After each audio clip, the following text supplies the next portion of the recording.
This is Jordan Tower with JT News. Make sure you smash that like button and smash that subscribe button. Let's get right into the news. All right, so we're talking about DaBaby, okay? So DaBaby was released after like 24 hours of investigating the shooting that happened in Miami. His artist was arrested, and this is the guy that left is his artist name, Wisdom, and the guy to the right, Christopher Urena, if I'm mistaken, is one of the guys that was involved in the incident in the other car. And let's see, they remained in critical condition Tuesday, June 1st. Left 2 people injured. Urena has been charged with attempt murder. Okay, so with a deadly weapon and aggravated assault. Let's see, possessing a firearm, convicted felon. Urena is accused of shooting someone in the back, who, according to the report, is still in the hospital paralyzed. Are these two, the second man chosen along with DaBaby's artist Wisdom, are these 2 people in DaBaby's entourage, or is one from the other car? I know Wisdom is from DaBaby's entourage, but is it Christopher Urena? I'm confused, but we'll keep you updated on that. Urena's been charged with attempt murder, deadly weapon, aggravated assault, charges of grand theft. Because, you know, it's like they're putting every charge in the book on him. We'll keep you updated on that. This is funny. So Danny Boy keeps it all the way real he says something in the interview that's really good, and you can watch this interview on the Dialogue. It's called The Art of Dialogue. They did an interview with Danny Boy. Very good. And I'll link it below. So he said that everybody was close to Pac after he died. And that's true. Yo, you hear everybody like, yo, me and Pac were like, we made peace right before. You know, it's like, what? What? You know, everybody has a crazy story. And he said, Keyshia Cole said in a recent interview, she used to be around MC Hammer a lot, and that's when, this is what Danny Boy said, and MC Hammer was kind of coming around Death Row around that time, and I remember one, what was his name, Cobain or something, he said that Keyshia Cole was running the label around that time.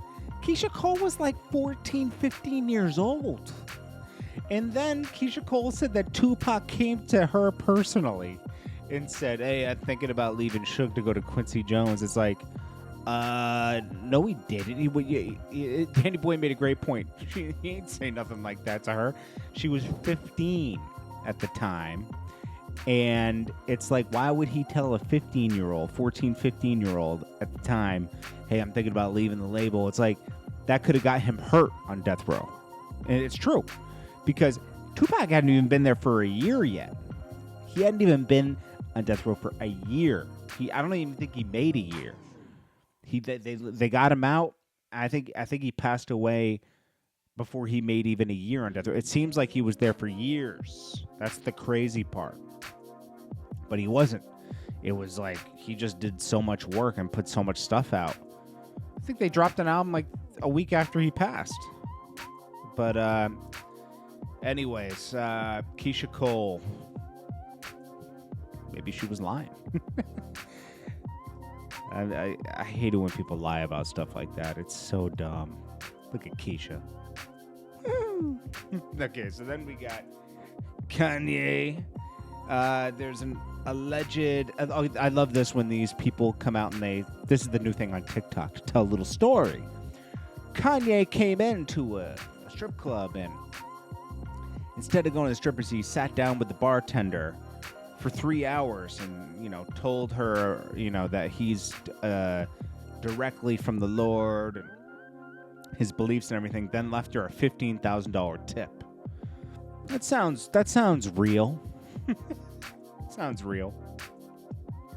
Come on. Stop. Lil Durk. He is on a record dissing Tekashi, Quando Rondo, FBG Duck, who's not even here anymore, Lil Tim, and RIP them for King Von. Stop talking. I'm so sick of Lil Durk saying what he's going to do and all these songs and everything. And, you know, tell him if some people don't slide for me when I pass. You know, remember all that? Well, King Von isn't here anymore, and I'm not encouraging anybody to slide, but stop saying you're going to do stuff, and because this is here's the irresponsible part of it. Here's the irresponsible part of it. You're encouraging other people to do this. You're saying that, oh, if my man passes, I'm going to get revenge. I'm going to slide. And it's like you're encouraging people to do acts that you won't do. And you're keeping violence going. It's irresponsible. And you do have a responsibility. You can't encourage people to do this and that. Like, and it's not real.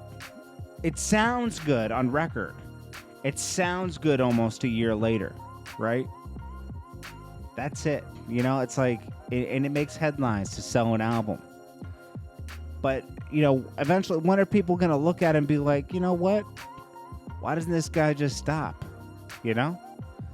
Let the courts handle it at this point. You know what? Because it's like, you know, this is not the... You're... Lil Durk's at a level right now where he is completely legit.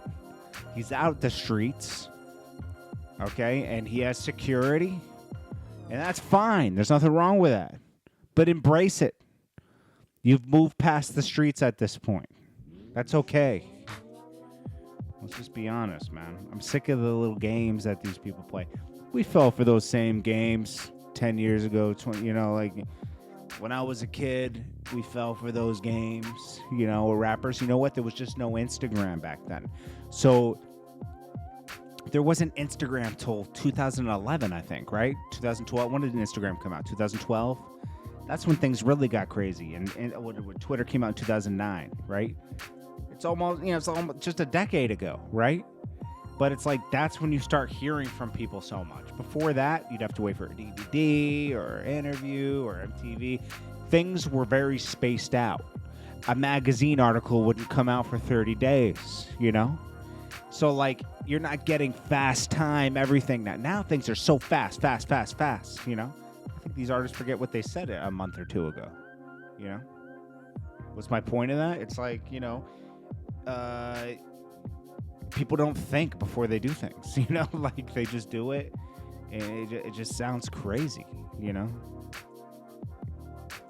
We're hearing a lot more from an artist and holding them more to a certain thing, when back then, artists wouldn't even see each other that much, you know? You run into each other at an award show, but you don't get the back and forth with artists online like you do now. Like, a back and forth might take a whole year. Back, you know, just 10 years ago, you know? Or it might take a whole 30 days, you know, like going back and forth. Every 30 days you go back and forth. Now it's like instant, you know? Things escalate quickly. Anyways, I think that's it. I'll check you guys in the next one. I appreciate you guys for watching. This is Jordan Tower with JT News.